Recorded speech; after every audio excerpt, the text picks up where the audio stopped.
Hoy estamos con Enrique Martínez, que es el presidente de la Asociación del Coto de Caza de Gredos en Extremadura. ¿Es correcto, Enrique? Casi. Cuéntanos. Reserva. Es el presidente de la Asociación... De propietarios de la Reserva de Caza, la Sierra de Gredos. ¿Cómo que propietario? Bueno, es que no nos cabía el nombre entero en el título cuando lo presentamos en los papeles, y entonces en lugar de poner Asociación de Propietarios pusimos Asociación de la Reserva. Pero en realidad debería de poner porque somos propietarios. Somos todos los propietarios, tanto públicos como privados. Esto engloba ayuntamientos y engloba a fincos particulares. Entonces, ¿cuántos propietarios tiene la Reserva de Caza de Gredos, Extremadura? Más o menos. Más o menos. Pues, hombre, si juntamos únicamente, digamos, las grandes fincas, pues hay 7 grandes fincas en torno a vacas. Después tienes otros 3 representaciones, digamos, en el Quijo. Después tienes Viandar, que es una comunidad de propietarios, pero bueno, es solo una finca. En Jarandilla lo engloba todo el ayuntamiento, aunque ahí entran también bastantes propietarios particulares. Y después en la parte del Losar hay una parte de particular que es lo ínfimo, unas 100 hectáreas, y después hay otras 3.000 hectáreas que son del ayuntamiento. O sea, es un número relativamente importante, sobre todo si consideras que tanto en la Sierra de Jaranda, en el Quijo, como en Viandar, cada comunidad de propietarios de eso representan a más de 200 personas cada una. Entonces, 200 acciones. Entonces, igual estamos hablando fácilmente de propietarios pues en torno a los 500, una cosa así. Vale. En esta entrevista lo que vamos a intentar es conocer un poco mejor cómo es la caza, el mundo de la caza en la comarca de La Vera, su economía, su mantenimiento, en fin, una serie de asuntos que quizás la gente no controla bien. Enrique, tú eres entonces propietario de una finca en la reserva. Sí, yo soy copropietario de una finca. ¿Eres copropietario? ¿Cuántas hectáreas tiene tu finca? Yo tengo 100 abajo, digamos, precisamente en la parte pequeñita del Losar de La Vera, y después tengo otras 500 hectáreas, bueno, con mis hermanas, en la parte de arriba, en la Sierra de Viandar. Herencia de tu familia, sí. De tus padres. Vale. Cuéntanos, ¿desde cuándo eres el presidente de la asociación? Desde que se creó, en el año 2012. ¿Y cómo es, para qué sirve una reserva de caza? Pues para potenciar y proteger las especies cinegéticas que hay ahí, y esta está dedicada especialmente al tema del macho montés. Macho montés, antes de que se creara, si quieres te explico un poquito antecedentes y todo, antes de que se creara la reserva de caza hubo 14 años de lo que se llamó zona de caza controlada, que no se podía cazar en las fincas donde después se creó la reserva. Es decir, desde el año 1984 me parece que fue, sí, por ahí anduvo, sí, porque después, no, 1984-1985, no recuerdo exactamente, entonces se crearon una zona de caza controlada, lo cual quería decir que no se podía cazar prácticamente nada, porque el macho montés prácticamente había llegado a la extinción. O sea, cuando se hizo el primer censo, creo que no llegaban a 40 animales en toda la reserva, en lo que es actualmente la reserva.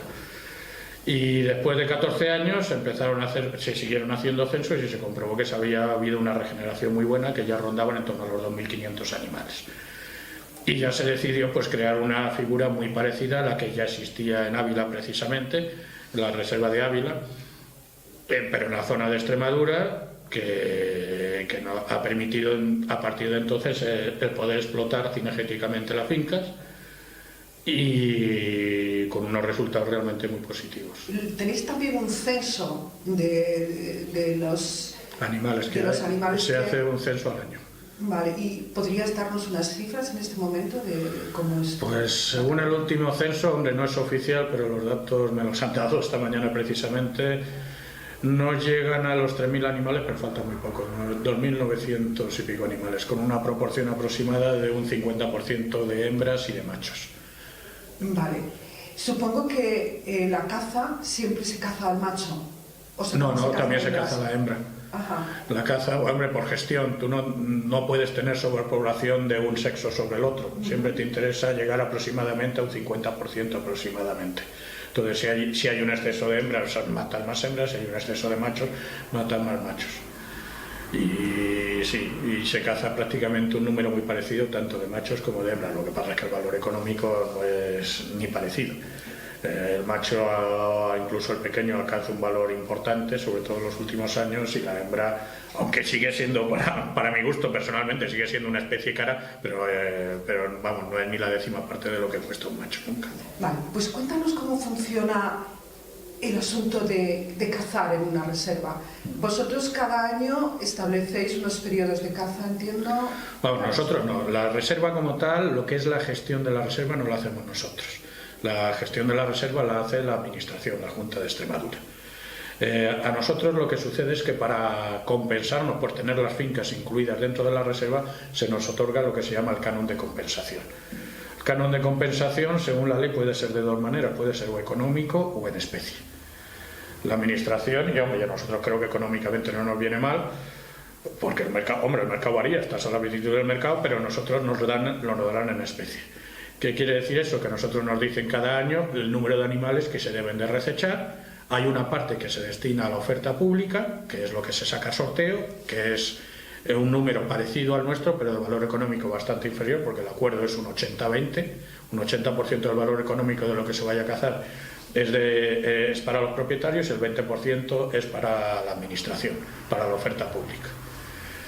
Y entonces, pues cada año, lo dicho, sacamos a subasta, porque la forma de enajenar esto, de la forma, digamos, más rentable para nosotros, es una subasta a imitación muy parecido a lo que se ha hecho en Ávila desde hace 50 años, desde siempre. A ver si lo entiendo. Entonces, vosotros como asociación sacáis todos los años una subasta de caza. Exacto. Y luego la Administración extremeña hace un sorteo. Un sorteo. Hace un sorteo. ¿Y quién se presenta a esos sorteos? Ese sorteo puede ser hasta a nivel nacional. O sea, lo que pasa es que aquí voy a hablar un poco porque sinceramente no me afecta directamente, entonces no me conozco esa normativa tan exacta. Que yo sepa, vamos a ver, los primeros beneficiados de ese sorteo, tanto por número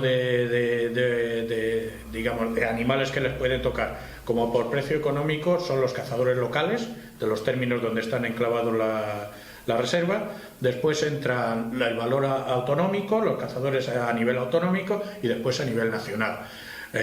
Yo creo que aproximadamente la mitad de los lotes que se sacan es para los cazadores locales, después se saca, me parece que es un 30 o 40% a nivel autonómico, y después queda un 10%, un 15% a nivel nacional. Vale, pues... Y se presentan unas 5.000, generalmente entre 5 y 6.000 personas echan al sorteo para que les pueda tocar. Ajá, vale, pues entonces vamos a centrarnos en vuestras subastas, las que hace la asociación. ¿Quién se presenta? ¿Quién empuja por cazar? ¿Personas individuales? Puede empujar cualquiera. O sea, en ese sentido, lo que sucede es que la gran mayoría de los animales, sobre todo en los últimos años, lo cogen gestores de caza profesionales, lo que se denominan orgánicos. Organizaciones profesionales de cazas, digamos, OPCs, son orgánicos que son intermediarios entre el cazador y nosotros. Ajá. Nos compra a nosotros y ese a su vez se lo revenden a un cazador. Vale. Y tienen su margen, claro. Por ejemplo, este año 2024, ¿cuántas pujas hacéis al año? Hacemos una subasta al año. Una subasta al año. ¿Cuándo vais a hacer la de 2024? La de este año va a ser el 13 del mes que viene. ¿De marzo? No, miento, el 13 de abril, perdón. El 13 de marzo era el primer día, pero tenemos que tener un mes a disposición el pliego de condiciones, entonces se hará el 13 de abril en el parador. En el parador de Jarandilla vais a hacer la subasta de caza. ¿Cuántos animales van a salir a subasta? ¿Lo sabes ya o más o menos? Machos monteses, hembras de cabra montés y ciervos. Nos has dicho que unos 61 animales en total, digamos, de esos salen diferenciados 15 hembras, 34 selectivos, 11 bronces, 13 platas y 3 oros, y después 4 venados. Bueno, explícanos un poco mejor qué son los oros, qué son los bronces. Vamos a ver, cuando se hace el censo, la gracia de la reserva es la gestión. O sea, nosotros como asociación, o sea, como propietarios, la reserva es un gravamen en un momento dado, porque claro, te vincula a la finca a que no te la compre un rico, así de claro, porque no va a poder hacer con ella lo que quiera, aunque bueno, nunca hace lo que quiera, pero no puede constituir un coto privado y no va a poder gestionarlo como él le dé la gana, sino que te lo gestiona la administración. Lado positivo que tiene, que los gastos de gestión no los cubrimos nosotros, los cubre la administración en un porcentaje muy alto. Ellos nos pagan sobre todo lo más caro, que es la vigilancia, y después las mejoras en las fincas, como son la construcción de puentes, refugios de alta montaña para los cazadores, limpieza de trochas, desbroce de finca y cosas. Bueno, del desbroce ya hablaremos más tarde. Y eso que implica que se gestiona también además el tema del cinegético, o sea, se controla la población que puede admitir la finca y lo que puedes cazar sin causar, al revés, se caza precisamente para evitar que haya un exceso de población, que eso provoca epidemias por un lado, y por el otro lado conseguir repercutir mínimamente en un beneficio tanto a los propietarios como a la administración. Y eso que aquí pasamos a las categorías. Entonces, claro, se busca los animales que se gestionen, se hace un censo todos los años para controlar lo que tienes de población. Y en base a ese censo, tú haces después lo que vas a cazar al año siguiente, la temporada siguiente. Y entre esto, pues te encuentras animales que cuando se censan ves que no van a llegar a trofeo, que no van a llegar a medalla. Son trofeos, pero no van a llegar a medalla. Esos son los animales que se llaman selectivos, que se le llama machos clase tipo B. Después tienes los animales bronce, que son los que llegan al trofeo, medalla de bronce, que son los A3. Después tienes los plata, que los animales, los A2, y después tienes los oro, que son los A1. Los A1, digamos, son los espectaculares. Y después las puntuaciones, pues claro, los bronce van desde 205 a 220, los plata van de 220 a 230 y los oros van a partir de 230. Por supuesto, cuanto más logres el trofeo, más vale el animal una vez. Vale, entonces, cuando se produce la subasta, ¿cuál es el animal? Cuéntanos el rango de precios, ¿cuánto puede subir una subasta para cazar? Los últimos años han subido mucho. Sinceramente ha subido mucho.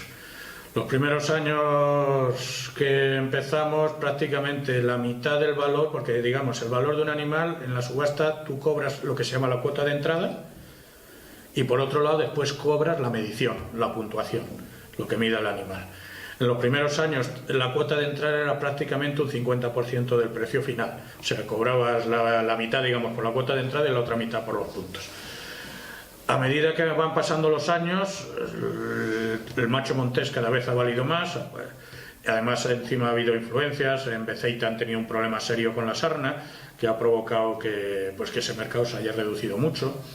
Y después, sobre todo, y lo más importante quizás, es que el macho de Gredos es el mejor considerado en la península ibérica. Coge el mayor valor económico de toda España. Y los últimos años se ha disparado. Realmente se ha subido muchísimo. El año pasado pues se llegó a triplicar el precio de las cuotas de entrada en comparación con los puntos. Pero, Enrique, ¿nos puedes dar una cifra? No gusta, pero bueno, queda feo. Pero bueno, yo te voy a dar bueno, te puedo dar un poquito de todo. Un macho pequeño selectivo, este año ya a precio final, incluyendo tasas, incluyendo la puntuación y la cuota de entrada, se está yendo a los 3.000, 3.500 euros. ¿Empuja? No, empuja se va sobre los 2.500 aproximadamente. ¿Precio que paga el cazador final? O el orgánico. Sí, el cazador final. No, eso es lo que me paga a mí el que lo compra. Bueno, a mí, a la asociación.